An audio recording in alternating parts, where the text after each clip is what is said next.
if it's not running out of batteries, it's running out of card space. Right, to the base of the camera. Now I need to put my lock lever in there for the rewind button. And its job is to lock the rewind button in the up position until such stage as you move the film advance again. Otherwise you would have to hold your finger on the rewind button through the entire rewind operation, which is something you sometimes have to do with old cameras.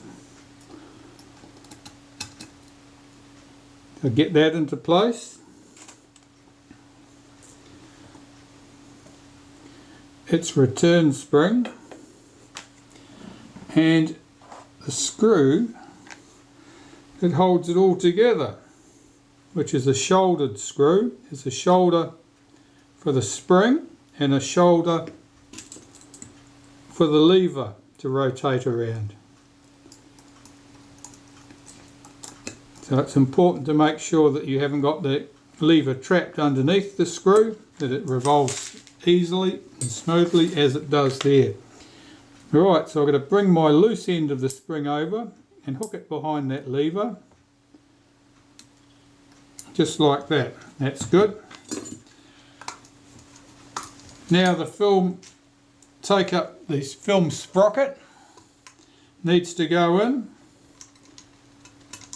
Goes in the back of the camera, and the shaft for that can do with a bit of lubrication. So using synthetic grease, I'll just run some around the top, some around the bottom of that shaft, and a little bit on the gears, the teeth of the gear. That should slide in from the top.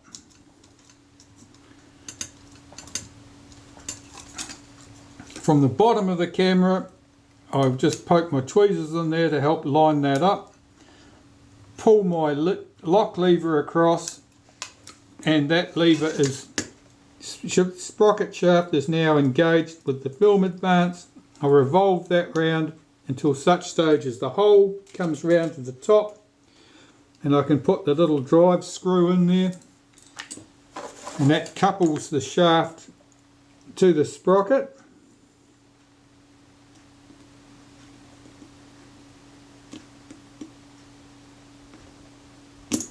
That screw is something odd about that screw. Well, the slot in it is quite narrow. That screwdriver's having trouble picking it up. You see if another screwdriver will do a better job. That one. Right. So that shaft's all in place. The rewind button needs to go in place now. So that has a return spring, of course, so I'm going to apply a little bit of synthetic grease to the return spring, put my rewind button through the spring, get the spring, the washer that runs on there, and screw it onto the end of the sprocket shaft. Check that it does in fact click into place and releases.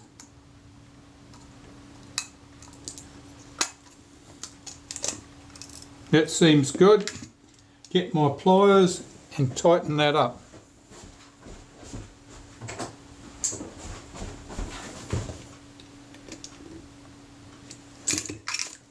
That's good.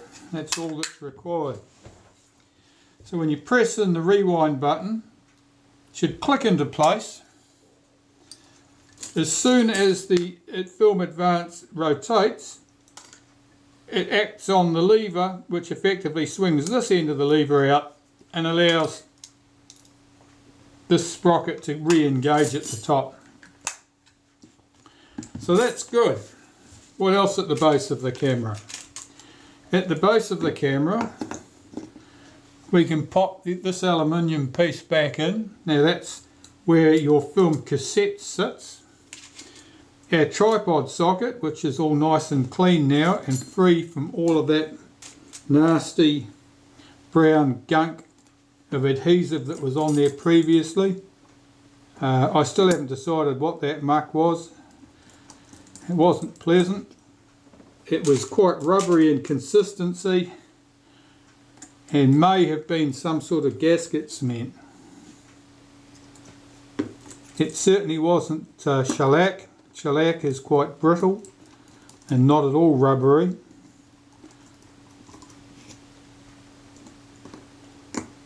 Do those 3 screws up. That's good. Okay, carrying on. Well, I want to tension my film advance here, put my base plate on and then fit the advance lever. So I've just swung my lock lever out of the way. I'll hold back the release lever, rotate my advance lever shaft by 1 full turn to pre-tension the return spring for it, drop everything back into place, and if I'm careful not to touch the lock lever at the top, nothing will spring out of place while I put these screws back in the base plate and fit my film advance lever, and that in turn will stop the film advance from being able to rotate back and losing our tension.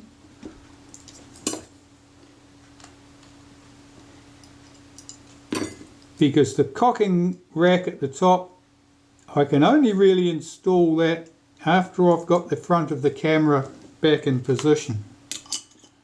I'm not ready to do that yet. So we'll get this in place.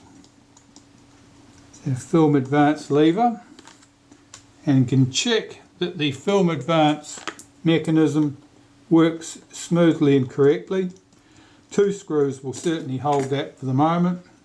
So if I press down the button here, that's the film release lever, hold down the lock lever, I can move the film advance. It swings nice and smoothly. Plenty of tension to return it to the rest position. That's all good. So the rest of the screws that hold the chrome trim onto the base plate can go in.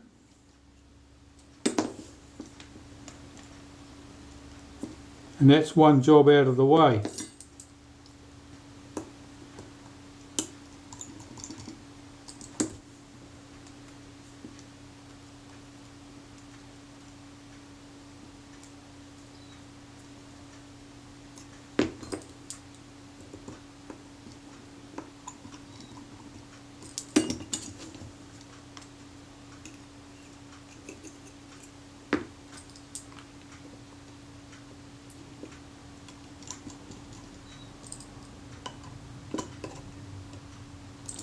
That's good. That's all sorted at the bottom. So at the bottom of the camera, we're not doing a hell of a lot more with that.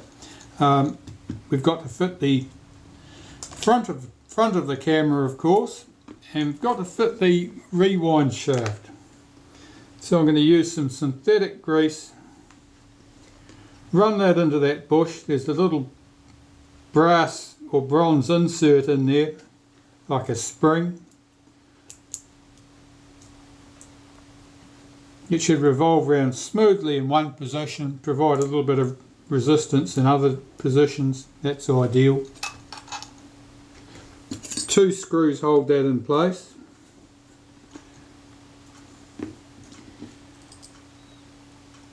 And I'm going to have a quick look in a second to see if we can put our chrome trim onto the top here. I think we possibly can. Sometimes putting the chrome trim on requires you to install other things first, but I think we're free to go in this case. Just do those 2 screws up snug. That's good. So let's have a look at this chrome trim. Fits on there. That doesn't preclude me fitting the cocking rack. I've got access to the other screw holes that I need, so that can sit there. That's good. And I think that I can put my strap lug on this end of the camera. that strap lug is unusually not bent. Frequently the strap lugs are bent. Sometimes they're mutilated. If they're bent outwards, it means that someone's mutilated them in order to try and feed through a thick strap, one that's thicker than the strap lug would allow. And sometimes they're bent inwards because the camera's been dropped on its end. Now the problem with bent lugs is not so much at this end of the camera, it's at this end of the camera. The strap lug at this end of the camera also is on this bracket. Now if it's bent out of shape, it may well bend down and stop the cocking rack from moving smoothly. So it's important not to have that all damaged and bent out of shape.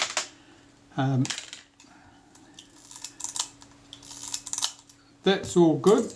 So far so good. At this stage we're just about due to put the front back on the camera, this front casting, and I'm just looking at it and trying to decide whether I need to do anything to that now or whether I can be making any alterations after it's in place. Now I can see that I've got a little patch of grease there that I hadn't spotted earlier. I don't need that. So if this is in place, what can I do and what can I not do? There's a lever here for our shutter release. That I can fit from the front. There's our shaft that cocks the shutter, and that I can fit from the front. So this centerpiece can go into place now, that's fine. 2 screws at the top, 2 screws at the bottom. If I find the appropriate screws, we'll be in business. 1, 2.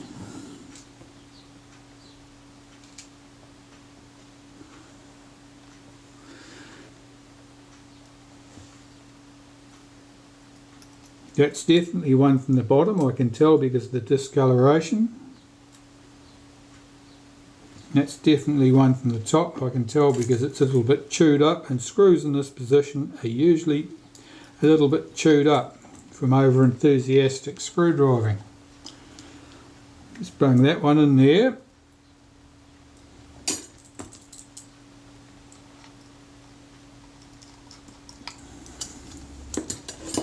And the other screws, what have we got?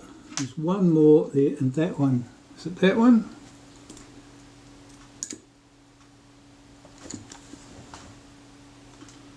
Yes. And yes, okay. I'm just finding the appropriate screws.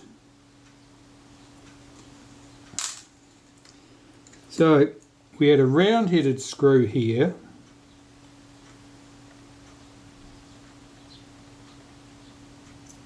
It's not entirely clear why they should choose to do that instead of countersinking that and putting a countersunk head screw. But certainly a round-headed screw goes in that position on the folding retinas.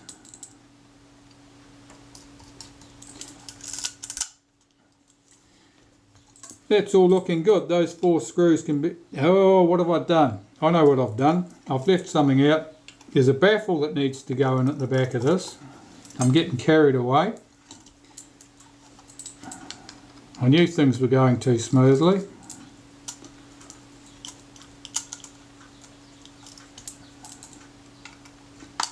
Pull that screw out and do the job properly. The baffle.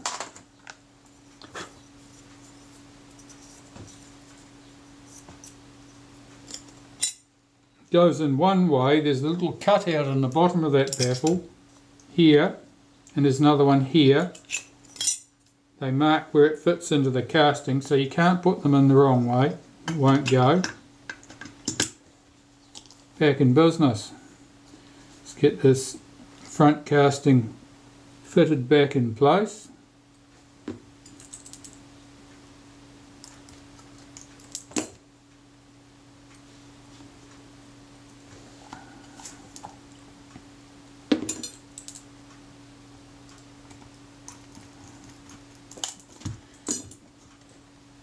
And here I'm being careful to put the screws back where they came from in the base of the camera. And in the base the screws are discoloured because they've had adhesive and corrosion and bits of leatherette stuck on them, so they're always somewhat discoloured. And there's no pressing reason that they should be put there, except that's where they came from, and I like to put things back where they were. Alright, so far so good. That's looking useful. Well, the camera is playing silly buggers with me, and I'm not sure what I've got recorded and what I haven't. But I will get this cocking rack in position in here, in the body.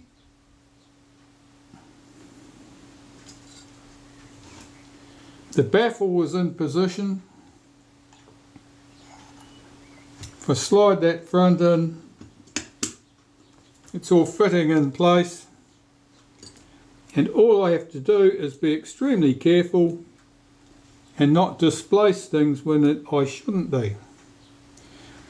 Since this is about the 4th time I've had this front section in, I should be well practiced at it by now. It's video camera still going? Yes, it is. The last segment of video, it recorded for about 2 seconds and then stopped. I don't know whether I helpfully hit the button twice or what the problem was.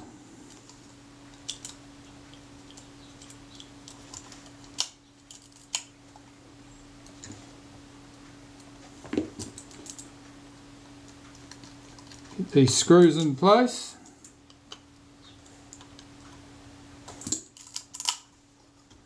Tighten the 2 screws at the top of the camera.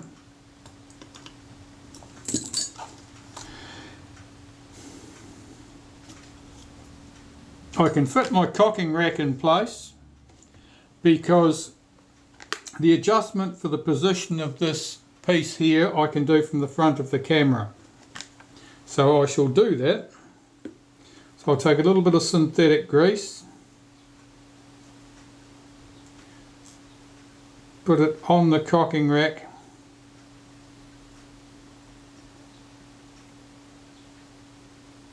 and under there, I think. That should hook into there. Rotate. I would think I would want to be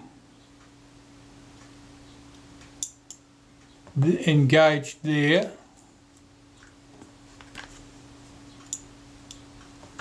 And put my strap lug in place, which will hold that rack in place.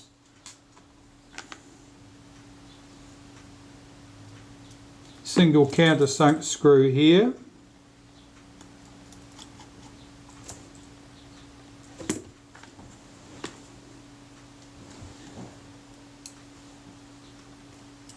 And this screw here.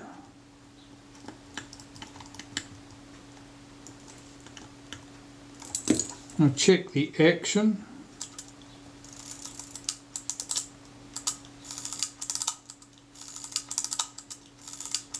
That moves smoothly. I'm looking at what I've got left to go here. Well, the shutter release shaft and the shutter itself are the 2 major components. The shutter release lever I can put into place. It can only fit in one place. I'll put a touch of synthetic grease on both ends. Swing that down into position. Oh, it's doing its best to get away.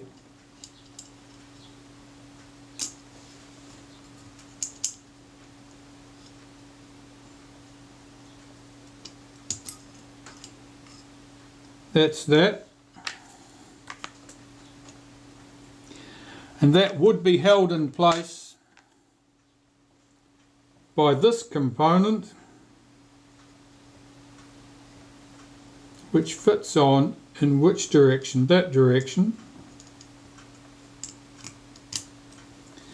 Likewise, this would be held in by the same component, but I've got to get it timed correctly.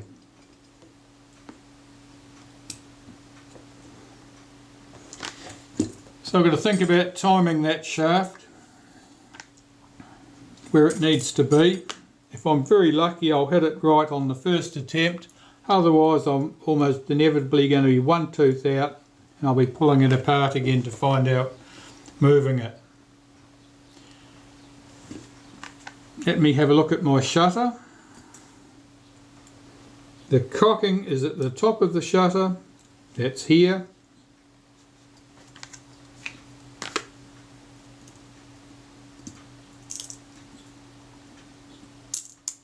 And in the uncocked state, the flat is right at the top. So if I put this in with the flat of that right at the top, that should do the job. At least that's what I'm hoping. I could easily be a tooth out in that, but we're about to find out.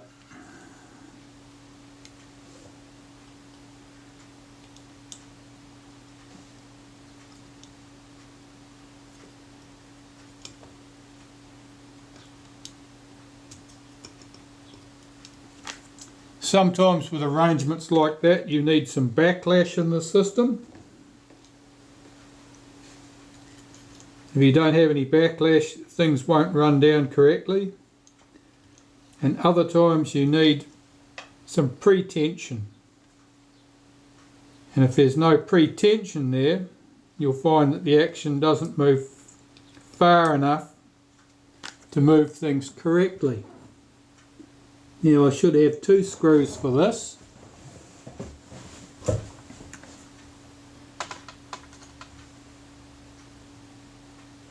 I have them. One of them's even the correct screw.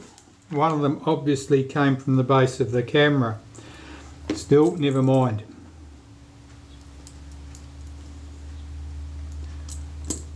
How did I end up with 3 discoloured screws? I didn't. Never mind, we're going to use it here now. Means people will be able to tell that someone's been in here before. That should, I think, couple to the shutter, cock it correctly and release it correctly.